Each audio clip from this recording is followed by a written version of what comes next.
ನಿಮ್ಗೆ ಒಂದು ವಿಷಯ ಗೊತ್ತಾ? ಬೈಬಲ್ನಲ್ಲಿರುವ ಈ ಸತ್ಯವನ್ನು ಅನೇಕ ಕ್ರೈಸ್ತರು ಕೂಡ ಸರಿಯಾಗಿ ಗಮನಿಸಿಲ್ಲ.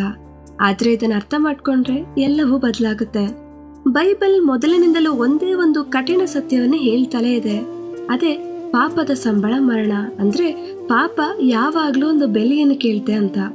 ಮೋಶೆಯ ಕಾಲದಲ್ಲಿ ದೇವರು ಬಲಿಪೀಠದ ಮೇಲೆ ಹೋರಿ, ಮೇಕೆ ಮತ್ತು ಕುರಿಮರಿಗಳನ್ನು ಬಲಿ ಕೊಡಲು ಅನುಮತಿಸಿದ್ರು. ಅದಕ್ಕೆ ಕಾರಣ ದೇವರಿಗೆ ರಕ್ತ ಇಷ್ಟ ಅಂತ ಅಲ್ಲ, ಪಾಪವು ಮರಣವನ್ನು ತರುತ್ತೆ ಅಂತ ಮನುಷ್ಯನಿಗೆ ಅರ್ಥ ಮಾಡಿಸೋದಕ್ಕೋಸ್ಕರ ಮಾತ್ರ. ಪ್ರತಿ ಬಲಿಯು ಮಾತಿಲ್ಲದೆ ಒಂದು ವಿಷಯನ ಹೇಳ್ತಾ ಇತ್ತು. ಅದು ಪಾಪ ಒಂದು ಸಣ್ಣ ವಿಷಯವಲ್ಲ, ದೇವರು ಪರಿಶುದ್ಧವಾದಂಥವ್ರು ಅಂತ. ಆದರೆ ಕಾಲ ಕಳೆದಂತೆ ಜನರು ಏನು ಮಾಡತೊಡಗಿದ್ರು ಗೊತ್ತಾ? ಇವತ್ತು ಪಾಪ ಮಾಡೋಣ, ನಾಳೆ ಒಂದು ಬಲಿ ಕೊಟ್ರೆ ಸಾಕು ಅಂತ ಭಾವಿಸತೊಡಗಿದ್ರು. ಪಶ್ಚಾತ್ತಾಪ ಹೋಯ್ತು, ಸಂಬಂಧ ಹೋಯ್ತು, ಕೇವಲ ಆಚರಣೆ ಮಾತ್ರ ಉಳಿತು. ಅದಕ್ಕಾಗಿಯೇ ದೇವರು ಪ್ರವಾದಿಗಳ ಮೂಲಕ ಹೇಳಿದ್ರು, ನಾನು ಬಲಿಯನ್ನಲ್ಲ ಕರುಣೆಯನ್ನೇ ಬಯಸ್ತೇನೆ ಅಂತ. ಆಗ ದೇವರು ಏನ್ ಮಾಡಿದ್ರು ಗೊತ್ತಾ? ಒಂದು ಅಂತಿಮವಾದಂಥ ಮತ್ತು ಪರಿಪೂರ್ಣವಾದ ಬಲಿಯ ವಾಗ್ದಾನ ಮಾಡಿದ್ರು.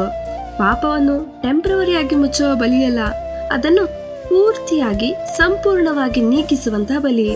ಏಸು ಶಿಲುಬೆಯ ಮೇಲೆ ಮರಣ ಹೊಂದಿದಾಗ ಅವರೇ ಆ ಕೊನೆಯ ಬಲಿಯಾದ್ರು. ಏಸುವಿನ ರಕ್ತವನ್ನು ಪದೇ ಪದೇ ಅರ್ಪಿಸಬೇಕಾಗಿಲ್ಲ.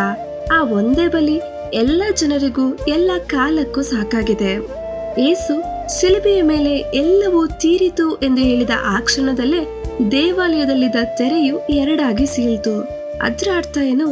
ದೇವರಿಗೂ ಮನುಷ್ಯನಿಗೂ ನಡುವೆ ಇದ್ದಂತ ಅಡೆತಡೆಗಳೆಲ್ಲ ಮುರಿದು ಹೋದವು.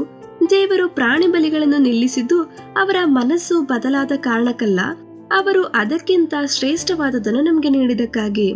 ಇಂದು ದೇವರು ನಮ್ಮಿಂದ ಬಲಿಪೀಠದ ಮೇಲೆ ಪ್ರಾಣಿಗಳನ್ನ ಕೇಳ್ತಾ ಇಲ್ಲ. ನಮ್ಮ ನಂಬಿಕೆ, ಕೃತಜ್ಞತೆ ಮತ್ತು ವಿಧೇಯತೆಯಿಂದ ಬದಲಾದಂತ ನಮ್ಮ ಹೃದಯವನ್ನೇ ಅವ್ರು ಕೇಳ್ತಾ ಇದ್ದಾರೆ. ಆತನ ಕೃಪೆ ಮತ್ತೆ ಕ್ಷಮೆ ಉಚಿತವಾಗಿ ನೀಡಲ್ಪಟ್ಟಿದೆ, ಬಾಗಿಲು ತೆರೆದಿದೆ. ಆದ್ರೆ ಪ್ರಶ್ನೆ ಏನಂದ್ರೆ, ನಾವು ಆ ಕೃಪೆಯನ್ನು ಸ್ವೀಕರಿಸ್ತೇವಾ?